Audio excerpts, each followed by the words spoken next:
राधे राधे भाइयों, राधे राधे बहनों। मैं ललिता सैनी फिर बेटियों के बारे में एक वीडियो फिर लेके आई हूँ। आपको एक खबर लेके आई हूँ। क्यों बेटियों का व्यापार हो रहा है भाइयों। ये बेटियाँ क्यों घर की लक्ष्मी होती हैं। मैं आपसे बार बार कह रही हूँ कि बेटियों को बचाओ, अपनी अपनी बहन बेटियों को बचाओ, इज्जत मत उछालो उनकी, और उनकी मान सम्मान करो। अच्छा एक बात बताइए, बेटियां पराई बेटियां बहन बेटियां अपने बेटियों के बराबर होती हैं। उनको मान सम्मान दो, ऐसा मत करो, उनके साथ व्यापार मत करो उनके साथ में। मैंने बहुत देखा है बेटियों का व्यापार हो रहा है, बेटियां बिक रही हैं बाज़ार में। तो बताओ भाइयों, बेटियां घर की लक्ष्मी होती हैं, उन्हीं लक्ष्मियों को आप बेच दोगे तो क्या होगा जी। सब दुनिया सामाजिक कैसे चलेगी बताइए, मुझे बताओ। बेटी घर की लक्ष्मी होती हैं, बताओ फिर ऐसा क्यों।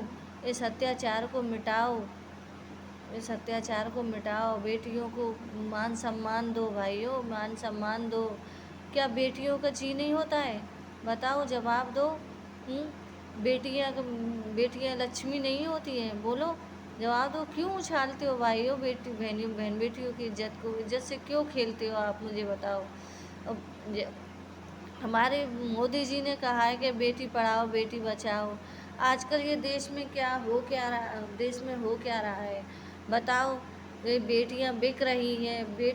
मैं एक ही विनती करूंगी, एक ही समाधान मोदी जी से बोलूंगी कि बेटियों को बचाएं, बेटियों का वो मान सम्मान करें। बेटियों के बारे में यही बात बोलूंगी।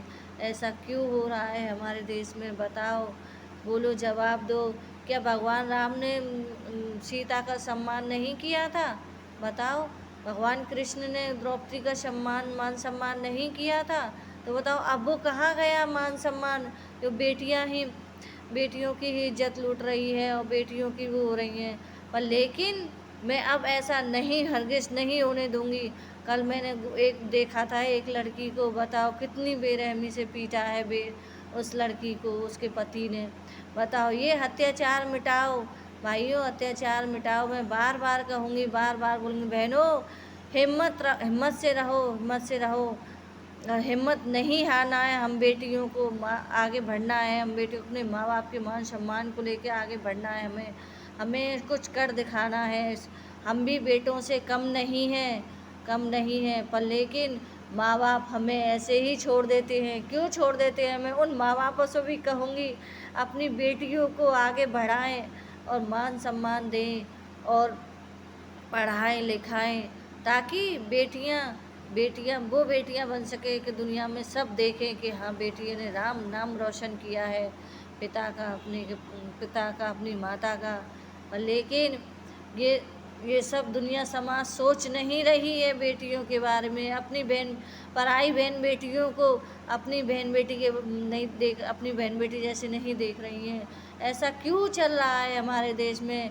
मोदी जी के होते हुए भी ये सब लड़कियों का व्यापार हो रहा है। हाँ, ये व्यापार बंद होना चाहिए, बंद होना चाहिए। मैं एक ही आवाज़ उठाऊंगी कि बेटियों, हम किसी से कम नहीं हैं, कम नहीं हैं, कम नहीं हैं। मुझे भी बहुत दर्द होता है, दुख होता है, रोना आता है जब मैं बेटियों की ऐसी हालत देखती हूँ ना, औरतों की सड़कों पर। तो मुझे बहुत अफसोस होता है कि भगवान बेटियों को जन्म क्यों देता है, क्यों देता है? बताओ, जवाब दो। क्या बेटे जैसी नहीं होती हैं? बोलो, जवाब दो। बेटियों का कसूर क्या है? बोलो, जवाब दो। कि बेटियों का कसूर यही है ना कि बेटा बन के जन्म नहीं लिया है, पीढ़ी नहीं चला सकती है बेटी। अरे भाइयों, पीढ़ी नहीं चला सकती तो क्या हुआ? बेटी अपने पिता का नाम रोशन तो कर सकती है। पर लेकिन बेटियां कम नहीं हैं किसी से। मैं अब भी कहूँगी, बेटियां लक्ष्मी हैं। अगर उसी लक्ष्मी को आप उछालोगे तो बताओ, क्या आपके घर में लक्ष्मी आएगी? नहीं आएगी। लक्ष्मी माता आएंगी? कभी नहीं आएंगी। लक्ष्मी माता का अपमान होगा, ये सब होगा। तो बताओ, क्या करें भाइयों? अब भी सुधर जाओ, अब भी टाइम है आपके पास में। और जिन जिन बेटियों के साथ में अत्याचार हो रहा है, मैं उन बेटियों को इंसाफ न्याय दिला के रहूँगी। मैं नहीं चाहूँगी कि इन बेटियों पे अत्याचार हो रहा है और वो अत्याचार सहन करती रहें। पर लेकिन जो सुनवाई किसी भी बेटी की सुनवाई नहीं हो रही है। मैं आज भी कहूँगी और अब भी कहूँगी कि बेटियों को मान सम्मान दो भाइयों, बेटियों को मान सम्मान, घर की लक्ष्मी होती हैं बेटियाँ। कल मैंने देखा था गौरी गोपाल पर, उस बेटी की, वो बिहार से आई थी, उस बेटी की इतनी बेरहमी से वो हुई थी, उसकी हालत हो रही थी बहुत। मैंने देखा, मैंने पूछा उससे, पर लेकिन वो जवाब तक नहीं दे पा रही थी। आज मैं जाऊंगी उसके पास और उससे सारी बातें पूछूंगी, क्या हुआ है क्या नहीं हुआ है। कल मैं पूछ नहीं पाई थी उससे। जय श्री राधे राधे, इतना ही कहूँगी।